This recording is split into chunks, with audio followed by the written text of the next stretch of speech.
It is technically Tuesday, June 4th, and the Splash Zone is back in your life. I'm Matt Modi, and I have three NBA player props for you guys to lock in for tomorrow's NBA Finals Game 1. So I'm recording this the day before the actual game so I can get this out early for you guys. And I have three bangers for you guys to lock in. Three plays that I really do like. Of course, before we can get into those picks, I just want to do a quick recap for you guys. So last time you actually saw a video from me was game 5 of the Mavericks versus Timberwolves series. Awesome game for me. I took Kyrie Irving over his points, and I laddered it. So I had three plays in that game. All three of them cashed. Kyrie Irving over his mainline play of 22.5 points. Kyrie Irving 25 plus points. Kyrie Irving 30 plus points. All of those cashed. So the last video you saw me was an amazing day.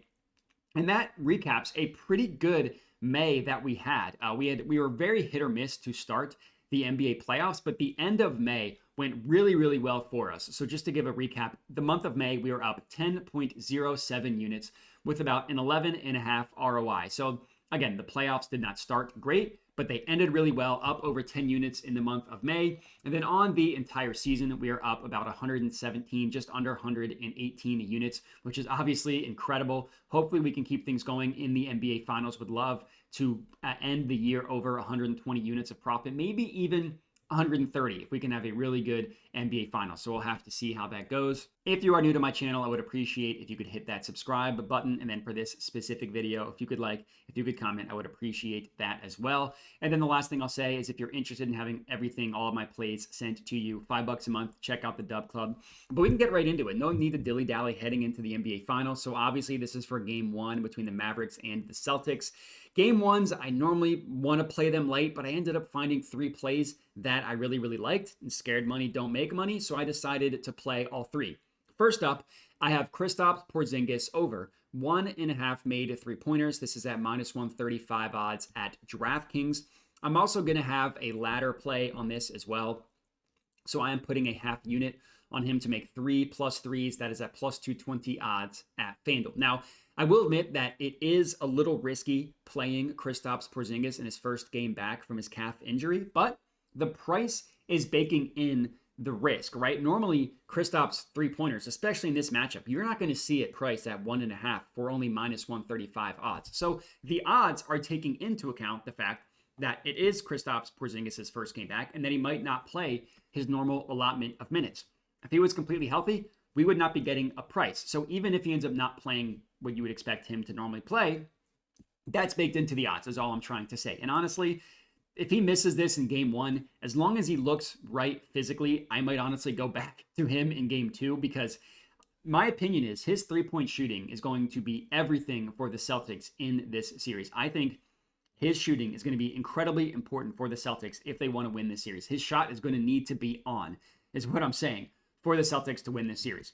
The Mavericks made their bones defensively, having Dan Gafford and Derek Lively in the lineup, right? One of those two in the lineup, obviously not both together, but staying around the rim and protecting the basket. The biggest reason why the Timberwolves offense was good against the Nuggets, but struggled against the Mavericks, it's because the Mavericks have elite rim protection between Gafford and Lively, especially Lively. It's just an incredible defender, even as a rookie. The Nuggets, Timberwolves second round matchup, Jokic can't protect the rim. He's obviously a phenomenal player offensively, not as much defensively. In the series before that, the Suns, Nurkic can't protect the rim either. This is the Timberwolves going up against the Mavericks was the first time they saw a team that had solid rim protection, and they really struggled against that. That's how the Mavericks defense has been able to be so good. Part of that has to do with the fact that they can protect the rim really well. Obviously, Derek Jones Jr. and PJ Washington being good guard defenders, wing defenders does help, but everything is based off the fact that they can protect the rim.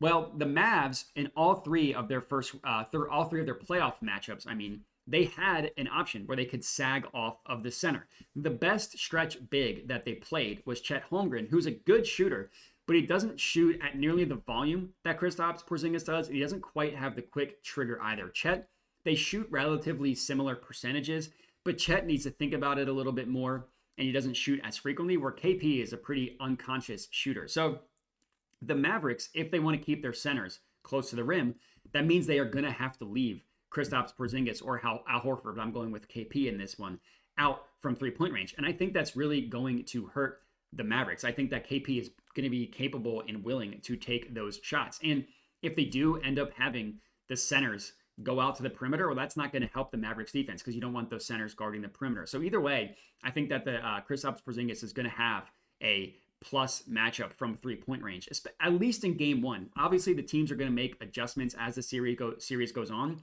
But I think in game one, the Mavericks are going to say, all right, let's see if KP can beat us from 3. I think they're going to test to see how he looks in game one. And I think they're going to give him those shot attempts and see if he takes them and see if he makes them. The one game that KP played against the Mavericks this season, he made 4 3-pointers in that game. He made 3 in the first quarter, and he made 2 in like the first 2 minutes. So it's possible that the Mavericks saw that. Obviously, they did see that, but it's possible that they saw that and are like, you know what, we're not letting that happen again. Maybe that is the case, and this ends up being a bad look. But I think in his first game, the Mavericks are going to do what got them to the finals and then make adjustments from there. That is my prediction. So I like this Kristaps Porzingis, the mainline play of over 1.5, and then the ladder play up to 3+ as our first play. Next up, obviously same game. These are all going to be in the same game. I'm taking Luka Doncic over 48.5 points, rebounds, assists, -108 odds at FanDuel. I am about to say a very controversial hot take about this series. I think that this is going to be a massive series for Luka Doncic, and I think if the Mavericks want to win this series, I think that Luka is going to need to be elite in all 3 of these categories. It's not many places you're going to hear people say that they think Luka is going to have a big series. That's what you get by tuning into my channel. But in all seriousness, this is really just a play on the matchup in the Celtics style of defense. It lends itself for Luka to have blow-up performances in all 3 of these categories. That's why I combined them together. So in game 1, I just wanted to play the PRA. We'll see what adjustments the Celtics make, what adjustments the Mavs make, and go from there. But in game 1, just give me the percentages in playing how teams played all season long. So we'll start with Luka on offense, and we'll start with the points, and we'll start with the assists. And this is all based on how the Celtics play defense. They play a very high, but they play drop coverage, which leads to a lot of above the break 3-pointers and a lot of pull up 3-pointers as well. That's Luka's bread and butter, pulling up and shooting above the break 3s. That's what Luka is phenomenal at. And to give you stats to back that up, in the regular season, the Celtics allowed the second most above the break 3-pointers, 3-point attempts, I should say, at 28.7. They allowed literally the most pull up 3-point attempts per game at 11.4. Those 2 numbers, the 28.7 and the 11.4, are roughly equal to their playoff numbers as well. So nothing has dramatically changed with their style of defense in the playoffs versus the regular season. Looking at Luka Doncic, he literally attempted the most pull-up 3-pointers per game in the regular season at 8.5, and the second most above the break 3-pointers per game at 10.2. Only Steph Curry shot more above the break 3-pointers per game than Luka Doncic. And similarly to the Celtics defense, his playoff numbers have been relatively equal to his regular season numbers as well. And I understand that what I'm giving you is 3-point specific, but it turns out making a lot of 3-pointers is a good way to score a lot of points.